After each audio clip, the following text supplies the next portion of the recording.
Welcome, everybody, to this episode of the Orange Nerd Show. I am joined by the one, the only Mr. Seymour Duck. We're talking all about this Hulu thing with Comcast. Really interesting stuff. We're also going to dive into ESPN Bet, which was a news drop today on that service. A lot to discuss here. We got Seymour in the house up next on the Orange Nerd Show.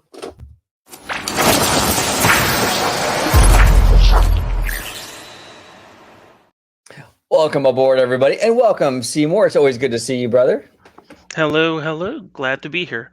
And I'm always excited to talk about the business side of Disney. Absolutely. Well, we're excited to have you on. If you could let everybody at home know where they could find you on social media. Oh, yeah, they can find me on X at Mr. Seymour Duck. Perfect. And that will be down below. So give him a follow on X. Phenomenal insight on the financials and all that good stuff. So definitely give Seymour a follow. So let's go ahead and dive into the party here. This is interesting stuff. So the Walt Disney Company released this press release yesterday.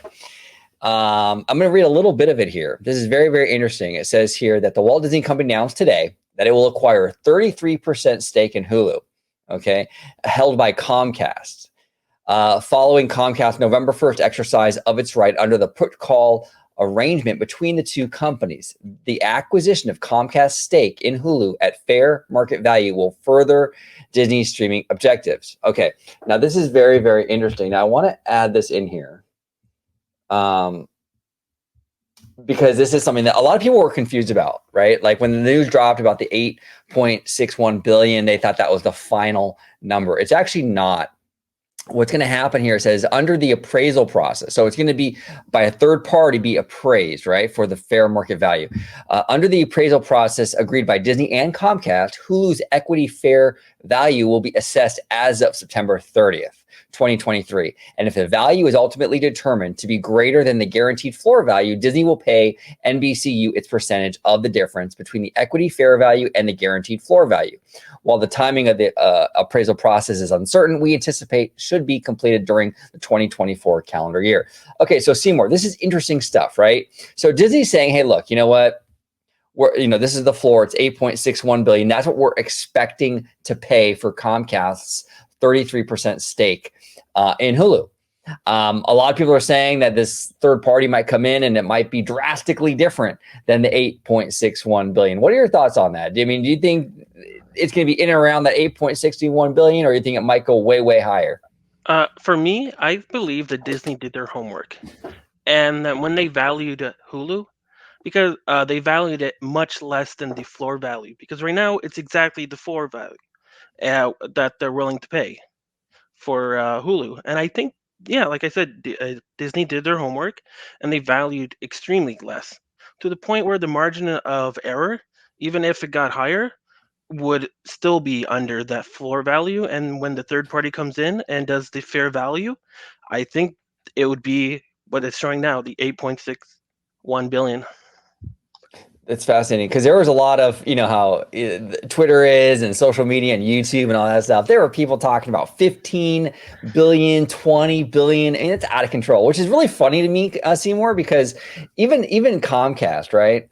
Like you'll see these Comcast people, these experts on their network talking about how Disney is basically worthless because of these streaming services, right? These streaming services just drag the company down, and then they turn around and talk about how, oh wow, Hulu is worth so much, it's worth double what Disney wants it for, and all this other stuff. It's like, well, wait a minute, your network spends all this time trashing the money-making potential of these streaming services, but then when it comes down to the Hulu thing, you think it's like the best thing since sliced bread. What are your thoughts on that? Yeah, I remember one day on CNBC they were talking about how like Disney, they're like the company is dying, the parks are dying, the streaming is being terrible, they're losing subscribers, linear is dying, and then the next day I heard that, oh, Hulu is the gold standard. I'm like, huh? I'm like, I thought you were just the other day talking about how streaming is dying for them and there's no way to get out of this, and now you're saying it's the gold standard, which I do agree. I do believe Hulu is a gold standard when it comes to it, but it's always been that way. Yeah.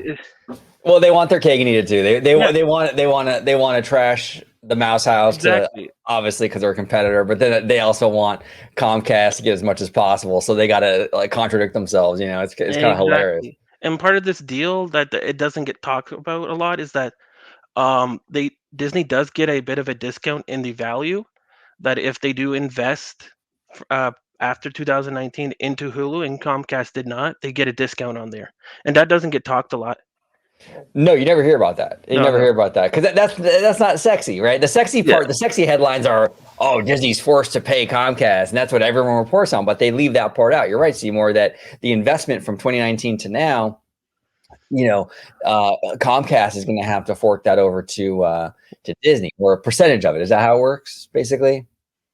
Yeah, they have to pay the floor value is 27.5 billion and they have to pay 33% of that and that's 8.61 billion and that includes the investment that Disney has done. So that floor value is already adjusted for that.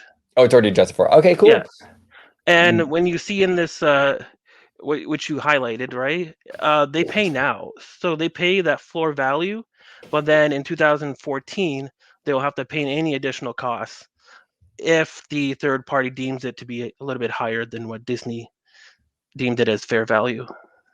Okay, interesting. Now, okay, let's just say hypothetical. Let's just say this third party decides is a little bit higher. I mean, are we talking like a major difference, you think, or do you, in your opinion, like, are we talking? Not at all. No, no. If it's for me, I think it'll be 1 billion or less. Nothing more than that. Interesting. Yeah, that's going to be disappointing to a lot of people out there. A lot of people are really hoping the Mouse House has to fork over like Yeah, $15 billion. Not going to and happen. and even then, I think if Disney keeps it under 10 billion, it'd still be good because there's the other news is that they're selling their India like Hotstar, a- Right. and that will generate the cash flow to buy this. And I think that's what's happening here, all in the background that we don't know. Bob Iger's doing all the works. Is that he's going to buy this, and then on the other end, he's going to sell Hotstar, get that cash, and then everything's going to be even out. Fascinating. Fascinating. Now, what do you think they're going to do once they get full control of Hulu? What's the battle plan for this? You think they're gonna? I think Iger, he kind of hinted at it, like they might merge some of this stuff, the streamers and what have you. Or actually, it might have been Chapek. I don't really remember, but I mean, what do you think that Disney's overall game plan, the long term plan for this platform is? It's actually funny that you mentioned Chapek because it was his idea to bring the general entertainment to Disney. Right. You see that already with the outside of the US. You get all the Hulu content in Disney and they have a section like a hub called Star and you get all the Hulu content. For me, I'm in Canada, I'm not in the US, and I get everything. I get American Horror Stories, I get Futurama, I get Family Guy, I get everything I needed. I watch all the seasons of It's Always Sunny in Philadelphia and it's good. And when Chapek was CEO, he was saying that the response was great. He was getting a little bit of backlash from like the parents saying, "How could you do this? Disney is supposed to be a brand for kids, and now you're putting adult entertainment into that. Like it's not for kids, mature content. Why?" But the backlash was minimal, and it was a great response. They were Yeah. getting more subscribers for it because at the end of the day, it's all about that churn for streaming. You don't want to lose that churn. And when you have general entertainment, you don't churn as much if you have content like It's Always Sunny in Philadelphia, where you can always binge watch over and over again, Right. or The Golden Girls, or I think it's going to come back soon. What's that one? Grey's Anatomy. They have a Okay. deal with Netflix right now, even though that's owned by Disney. But once that's done, that's going to come back to Disney Plus or Hulu, depending on if the service has been merged. And I think that's where Disney will strive. They're going to have this strong, cheap general entertainment content where they can keep their customers, just like Netflix does. Right, right. And that's the advantage Netflix has is they have a lot of that more adult stuff on their platform. Like that's the one reason why I'm a huge Disney person, obviously. But like, I love my old school Disney. I'll watch like Swiss Family Robinson and That Darn Cat and all this stuff. I watch all this, Mandalorian, all of it. But then like sometimes I feel like just something a little bit more edgy, maybe like a detective drama or something, or Family Guy or something, right? So I have to leave Disney Plus and go to like Hulu, or I have to leave Disney Plus and go to Netflix. If they put that all in one streamer, I don't have to leave Disney Plus or a Disney's streamer like I would before. And that's what Netflix has. Netflix has everything, so you stay on that platform longer. So yeah, I think you're right. I think that's the goal.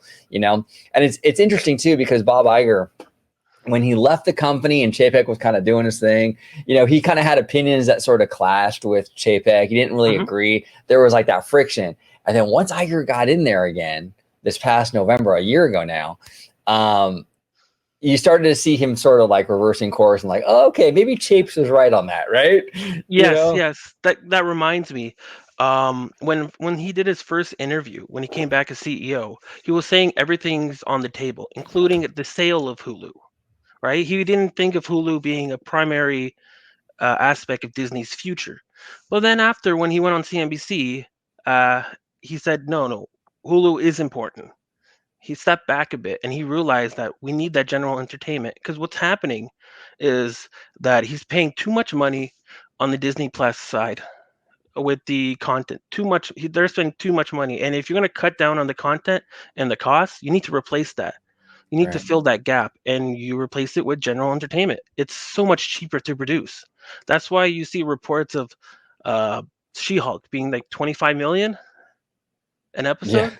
Yeah. I guess that was like, it was reported that was like one episode of She-Hulk was like more than like all of season 8 for Game of Thrones or something like Exactly. that. Because general entertainment is just cheaper to produce.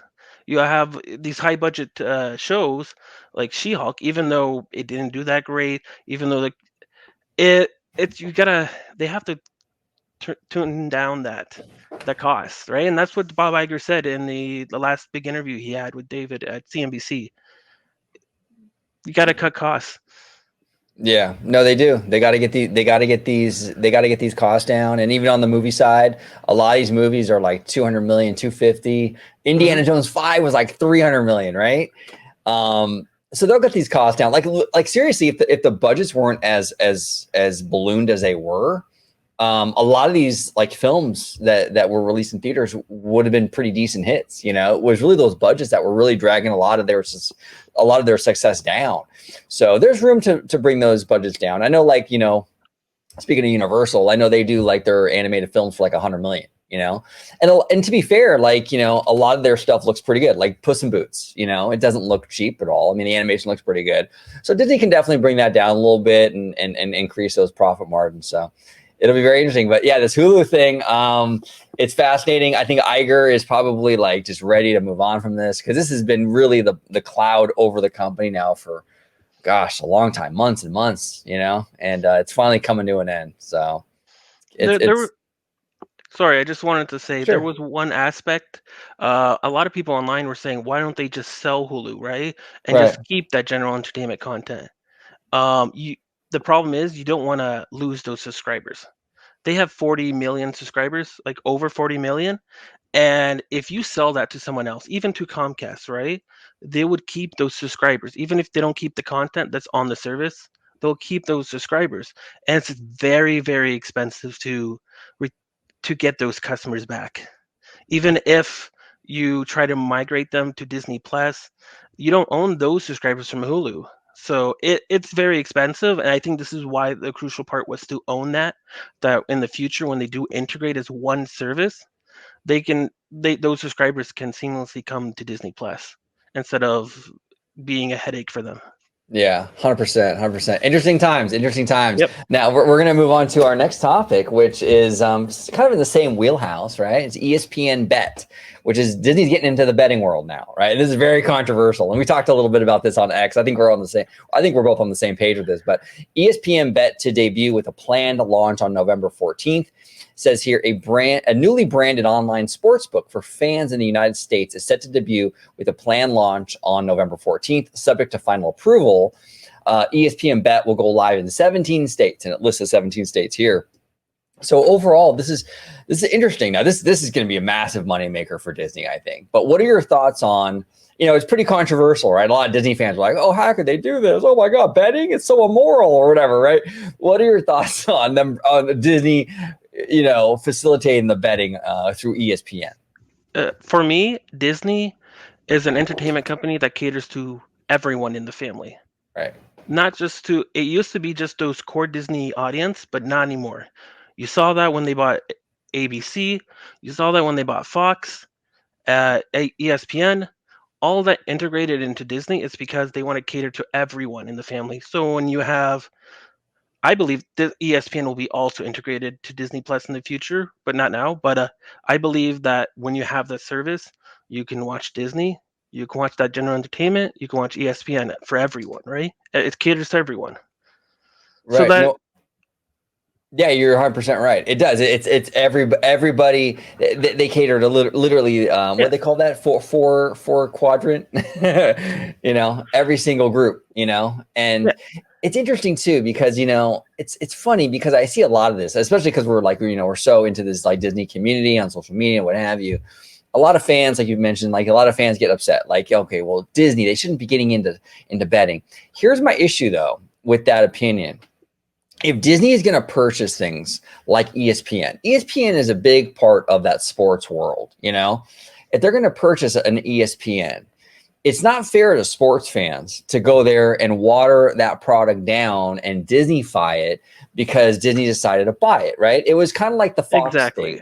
thing. Right? Exactly. It's like the Fox thing, right? When they bought Fox, the 20th Century Fox, a lot of fans were worried, like, oh man, I hope they make an R-rated Deadpool movie. I hope they don't water that down and Disneyfy it, right? It's the same kind of idea. You want to respect the property you're taking in, and it just wouldn't be. I'm not a sports fan at all. At all. I mean, I Yeah, never same watch. here. Right? I mean, yeah, you and me on the same page, Seymour. But it's just not fair to those fans to do that. So I think these fans expect this kind of offering, and as long as it stays under that ESPN branding, I see nothing wrong with it. Exactly. I see nothing wrong with it because you have to think of it this way. They're targeting the ESPN audience. They're not targeting the Disney core audience. Right. Exactly. It's not like they're putting like Tinkerbell slot machines over Yeah, there at Disneyland or something. That okay, that'd be a little different. But this is kind of similar to like when Disney, I don't even know if they still even utilize the Touchstone Pictures moniker, but when Eisner created that whole studio to do more edgier content, it was Disney doing it, but it was under the Touchstone name and it protected the Disney name, right? Same here. I mean, ESPN, a lot of normies have no idea that's even owned by Disney. We do because we're so into this world, but a lot of people don't even know. And it's like, it doesn't really have the Disney name on there. So people don't really associate. So, I do have a question for you. sure. When Disney bought Fox, do you think they should have rebranded the company's name? Instead of a Disney, it would have been a parent company, and Disney would have been under it. Because you see a lot of that with different companies, like with Facebook, they changed to Meta, Google, they changed to Alphabet because they have different brands within that company. Do you think Disney should have done that? Because the rumors happened. The rumors were when Disney was looking to buy Fox, it was actually a merger and they were going to rebrand it as one company. But instead, they actually just bought Fox instead and merged it within the Disney company. You think they should have, Hmm. brand because that's what the confusion is, right? Because everyone remembers Disney, but the Disney brand is so strong. So it's like, do you want to remove that brand or do you want to keep it because it's Disney? That's interesting. So they would make basically a new company name, and Disney would be one of those studios, and Fox would be Exactly. one. That's an interesting idea. That's interesting. Wow, that's bold, Seymour. That's really bold. I never considered that. That'd be an interesting way to go about it. Because then because then it's more compartmentalized, right? It's not Disney kind of overseeing it all, or at least the perception isn't like that, That's what right? you see with now with Comcast, right? You see that with Universal brand, and you see that with Xfinity. And the parent company is Comcast. You see NBC. Well, with Disney, everyone just thinks of Disney. Yeah, that's true. That's a great point. That's a great point. Yeah, that's fascinating. Yeah, that's crazy. Yeah, the whole Fox thing. Let's dive into that a little bit too, because that was a big financial story. They spent 70 billion on that studio, right? And I think they sold some of the sports stuff off. So I think it ended up being really like 50 billion out the door, I believe. Even 50 billion though is a lot. But what are your thoughts on that whole thing? Should Iger have gone through with that, or was it just a little too pricey? He should have let it go. He that's where I'm split with that because I think they should have bought it because Disney needs to diverse. They can't just be the Disney core audience. They need to diverse. That's why they bought ESPN, high quality sports, right? And now Yeah. they need to do that with general entertainment because they need to cater to the whole family. Because at the end of the day, what Disney wants to do, what I think is their future, is one streaming service that caters to the whole family, and that you can watch Disney, you can watch your general entertainment, you can watch sports. It doesn't matter who you are in the family, you'll have it. And they won't cancel the service because everyone needs to watch what they want to watch. If you're only watching, like say, the kids stuff for Disney, then it's like, okay, well, the parents might cancel it because they don't watch it and just keep Netflix instead or Right. Amazon Prime. That's a great point. That's a great point. Yeah, Fox brought a huge Yeah. library to the Walt Disney Company. Yeah. Massive. The only unfortunate part is that they overpaid because Comcast overbid on purpose. Yeah, that's dirty. Wasn't that kind of dirty though? Like, I mean, I know it's business and this that Hollywood is cutthroat, but didn't that just seem a little dirty to you? I was just Yeah, like, they do that a lot. They're doing that now with Hulu. Yeah. it's crazy. Well, I think Brian Roberts of Comcast, the CEO over there. I think he's got like a little bit of a chip on his shoulder because he tried. You remember in 2004, I believe, or 2005, he tried to buy Walt Disney. Yeah. And it was he didn't succeed in that, and then Iger took over. So I know there's a lot of bad blood there, and I think he's just sort of like he's got like that chip on his shoulder. It's just different. I don't know. That's why I don't really trust CNBC, to be honest. I'm just like I don't trust anything they say. It's pretty crazy. So Yeah, every other day, just hear about Disney, how bad Disney is. yeah, no, I know it's absolutely wild. Well, there was that article. I don't know if you saw it or if you came across it. Did you see that Variety article about Marvel the other day about how like the studio's in trouble or what have you? Oh yeah, yes. Because the Hulu deal thing was going around, but nobody was talking about it. They were all talking about Marvel. Yeah, that Marvel thing. It's Yeah. fascinating. I mean, my thoughts on that. I mean, like the article, I think there's a lot of nuggets of truth in that article. It's Variety, so it's a Hollywood trade. So, I'm sure it's not all BS, but the sourcing on that article though was pretty iffy, man. It was like a lot of like a person close to the situation, somebody familiar with the matter. And I follow politics as well. And I just know that when you have a bunch of sourcing like that, it's not always 100%. You know what I'm saying? It's Yeah. pretty weak. There is one thing I wanted to talk about is that Sure. the cost that for the Marvel, the cost when COVID happened, grew tremendously because they had to stop production and then bring back production. So a lot of the stuff that you saw post COVID, where the budgets were really high, like Indiana Jones, like any of the Marvel movies, you saw these budgets high. It's because of COVID. Yeah. And you're seeing that now trickle down, getting lower. I think the Marvels was also in there, and that's why the budget was a bit higher. But they did get a discount from the UK for filming there, so there's that. But the budget, I think it's gonna you'll see it trickle down because they were talking about Blade and how that budget's gonna be only 100 million. And it's because they don't have that strain from COVID. They Right. can, and now Bob Iger's like, okay, we have to focus on costs, but maintain that high quality Disney brand. Yeah. No, 100%. Yeah, COVID really screwed everything up with the budgets and the whole thing. And a lot of fans they're not really that patient. And I constantly say it on the channel is that this content has a delay of like 3 or 4 years. So it's like people like they hear Bob Iger say, okay, we're gonna make better content, right? For example. And then something gets released like on Disney Plus like yesterday. And they're like, well, what happened? I thought he was going to make better content. It's like, okay, but look, that product you're watching today is something that was really produced and filmed like 2 years ago, So Exactly. people don't understand that. Like, we're not going to see the fruits of what Iger is doing now for another 2 or 3 years, Yeah. Yeah, exactly. I saw a few users getting upset about the She-Hulk budget, and I'm like, okay, but that was Bob Chapek. Bob Iger is here now, and he's focusing on costs. Exactly. Oh, and he's serious about it too. So Yeah. it's interesting.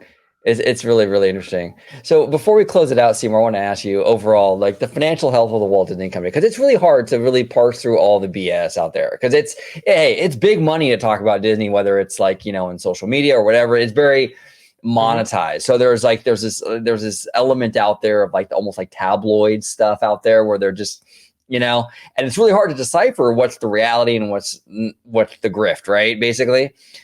So in your opinion, like obviously it's a rough time right now for the Walt Disney Company, but I mean, where do you see things? I mean, are we gonna do you think it'll come out okay? Do you think it's going to come out but with a lot of collateral damage? Where do you see Walt Disney Company in the next 4 or 5 years? A lot of the things that they don't talk about is that Disney is actually doing okay currently.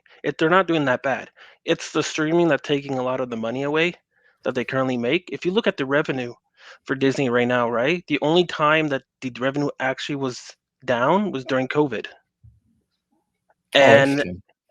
and before COVID, revenue was like $78 billion, and now it's at 87 billion. So they're making money. The revenue is increasing. It's the problem is streaming, right? Once they figure out streaming, and I'm sure Bob Iger will do it, and the shareholders will just have to be patient. That's the unfortunate part. Once they figure that out, the turnaround play that he has in place will go off. Yeah. No, I'm with you on that. Yeah, I'm because with you on that. that's what I'm seeing. I know linear is dying, and I know the movies haven't done that great. But if you look at the actual finances for movies wasn't a big, besides like Endgame and Avatar. The movies actually wasn't a big profitable side of the business. It was the parks, the linear. Those were making the most money. And now they're trying to replace the linear with streaming, and that's where the cost is coming in. Yeah. Yeah. And we're in a very transitionary time. And anytime you have that transitionary time, there's going to be, it'll get a little messy, but I think you're right. I think at the end of the day, they'll work it out. It'll Yeah, be just fine. and that's what I'm expecting for Disney's earnings next week, to see if the costs actually got reduced. Last quarter, they were spending like 500 million. I'm hoping that got reduced, because if it's getting reduced, that's showing a trend that Bob Iger's plan is working. Right. Yeah, I will have you on for that. We are definitely got to talk about that earnings call. That's gonna be really, really interesting to break that down with you, Seymour. Yeah. So, Yeah. well, thank you so much for coming on. It's always a pleasure, Seymour, talking shop with Thank you. you. Thank you. Absolutely, absolutely. If you could remind everybody where they can find you on social media. Oh yeah, they can find me on X at Mr. Seymour Duck. There it is. And down below in the description, I will be linking his Twitter. Make sure you give him a follow. Phenomenal insight, Mr. Seymour Duck. So again, thank you so much, Seymour, for joining. And thank you all for watching. Comment down below with all your thoughts on the Hulu situation, on the ESPN betting, everything we discussed today, the Fox deal. Thank you so much for watching and have a wonderful day. Bye-bye, everybody.